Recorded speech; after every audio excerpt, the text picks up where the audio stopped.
Bismillah ar-Rahman ar-Rahim, in the name of Allah, most gracious, most merciful. The Man in the Red Underpants, A.R. Green. Chapter 2. Unanswered Questions. Why is there suffering in the world? If there is a creator, why does this creator let bad things happen? What is the purpose of life? Why are we here, and what is it all for? And where are we going? Is there life after death? Is there some way to know more about this creator? It's not really surprising or extraordinary to expect that the one who created this universe would give some guidance in such matters, since the creator has provided a means to satisfy every need that we have, both physical and emotional. We feel hunger and need nutrients to sustain us, and all the means to provide those nutrients are there. We thirst, and there is a drink. We need clothes, and the means exist to protect ourselves from the elements, and so on. We also need companionship, love, and support, and we have parents and families and live in societies that fulfill those needs.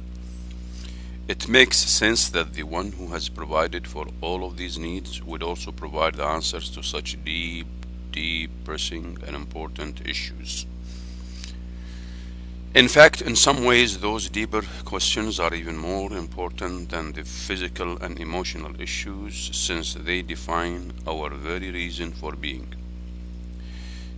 Evidence shows that when people have no clear and convincing direction and purpose in life, as individuals and societies, they become profoundly dissatisfied, confused, and unhappy. So they need to know why we are here and where we're going, and what this is all for is as important to us as food, drink, and sex, and even more.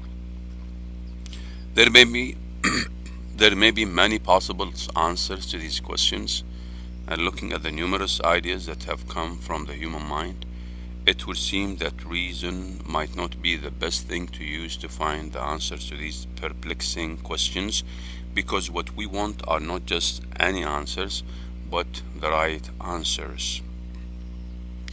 The problem here is that this is in fact an area where reason doesn't do very well. As an example, imagine someone took you to a strange building. You're standing at the closed front door, and that person asks you what's behind that door inside the building. How much could you know through reason? You might be able to guess some things, like perhaps there being tables and chairs and lights and taps, but you could be wrong. It could be completely empty or completely full, or, well, almost anything. So how could you know? How could you reach certainty about what is behind that door? Well, of course, you could go in and see it with your own eyes, but what if that was not possible? How then could you come to know what is inside? Well, one way is that someone who has been inside tells you, or even a person who knows someone who has been inside tells you. But the question here is, how can I trust that person? How can I be sure that they are telling the truth? It's the same with these big questions: the purpose of life, why is there suffering, is there life after death, what is behind the door? It is hidden, unseen, and unknown. Reason can't come to any definitive answers, nor is there any reason to believe that intuition or just feeling it would do any better. We can only get a degree of certainty when someone we have good reason to trust tells us. Of course, we still need reason. It's only that it doesn't work so well here as a direct source of knowledge about these matters. We still need reason to figure out whom to trust. We're back to the man in the red underpants. Why should I believe or reject his claim? Religions generally are making quite a special claim. The claim is that they have a message from the Creator, and often a message that is supposed to be exclusive to that religion. So it's a case of I am right and everyone else is wrong. Note that this claim is in and of itself a problem from the point of view of reason. After all, if this wiser Creator did decide to send us a message, it would make sense for it to be a consistent one, and since different religions make some contradictory claims, they can't all be right. No, the challenge here is deciding which one, if any, is right. Instead of one claiming they've come to read the gas meter, there are 7. All is not lost. You see, looking at all those people gathered at your door, by using the same process of reason, there are some things you can easily use to pick out who really is the one entitled to read the gas meter. For example, he or she might have some form of identification and a uniform with the name of the gas company to whom you pay the bill to, and probably a device to read the meter. In the same way, there are some signs we can use to distinguish the true religion from the false. Since this is such an emotive issue, it might be worth taking a little time to reflect on the sorts of inappropriate means testing that we might sometimes apply. This can be something like, which one looks like me and is from my race? Would you use that to decide who comes into your house to read the meter? After all, criminals come in all races and colors, as do gas meter readers. How about, let me just feel who the right one might be, and then I'll just believe it enough for it to be true. And then I'll just believe it enough for it to be true. No, I thought not. Well, how about the one who makes a really good offer, like, if you have faith in me as a gas meter reader, you can have free gas forever. Tempting, but unlikely. Or maybe just pick the one who looks something like the guy that used to come knocking on your parents' door sometimes, even though they never even had gas. How about the one who looks smartest and with the most money?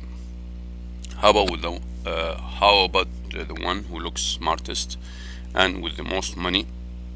Thought not. The point being here is that when it comes to religion, you need to dismiss certain ideas. For instance, like merely following whatever your ancestors believed just because it seems familiar, or because you love them so much or can't imagine how they could have been wrong. I'm sure that all of you do some things, if not many things, differently from your parents. So how is it that they could be wrong about those things and not about religion?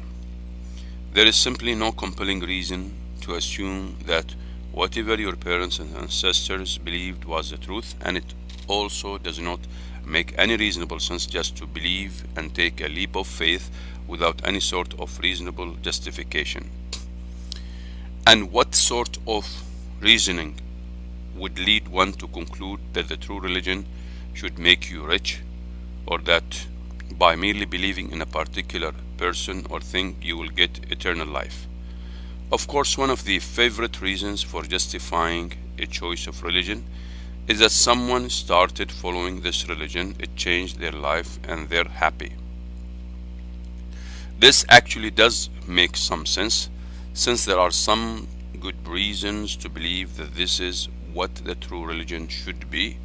But the problem here is that lots of other people make the same claim about their different religious experiences. It seems that we have been created to be religious.